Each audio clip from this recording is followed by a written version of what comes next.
நாங்க சேலம் ஷிஃப்ட் ஆனதுல இருந்து பாத்தீங்கன்னா மந்த்லி 2 டைம் ஆச்சும் ஊருக்கு போற மாதிரி எப்படியாச்சும் சுச்சுவேஷன் அமைஞ்சிருதுங்க. இந்த டைமே நாங்க ஊருக்கு போகணும்னு எக்ஸ்பெக்ட் பண்ணவே இல்ல. மார்னிங் பாத்தீங்கன்னா மிளகா மல்லி அரைக்கிறதுக்காக மேல கொண்டு போய் மாடியில காய போட்டுருந்தேன். தம்பி குட்டி வந்ததுமே மேல போயிட்டு ஜாலியா எல்லாத்தையும் சுத்தி பார்த்துட்டு வீர சாகசம் எல்லாம் பண்ணிட்டு இருந்தோம். மிளகா மல்லி எடுத்துட்டு வர வரைக்குமே போவோன்ற ஐடியாவே சுத்தமா கிடையாது. மேல இருந்து எடுத்துட்டு வந்ததுக்கு அப்புறமா இவங்க அப்பா போகணும் அப்படின்ற மாதிரி சொல்லிட்டாங்க. எனக்குமே இப்ப எக்ஸாம் நடந்துட்டு இருக்கு. குட் ஃப்ரைடேன்றதுனால 3 நாள் லீவ் இருந்தது.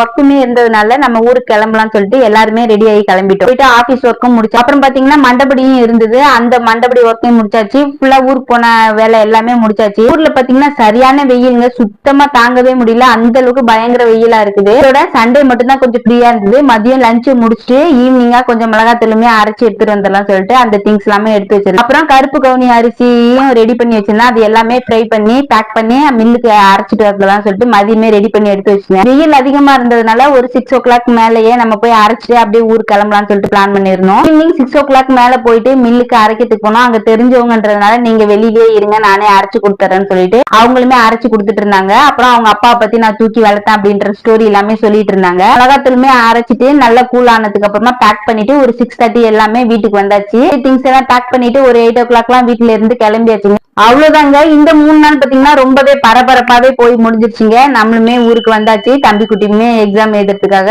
ஸ்கூல் போயிட்டு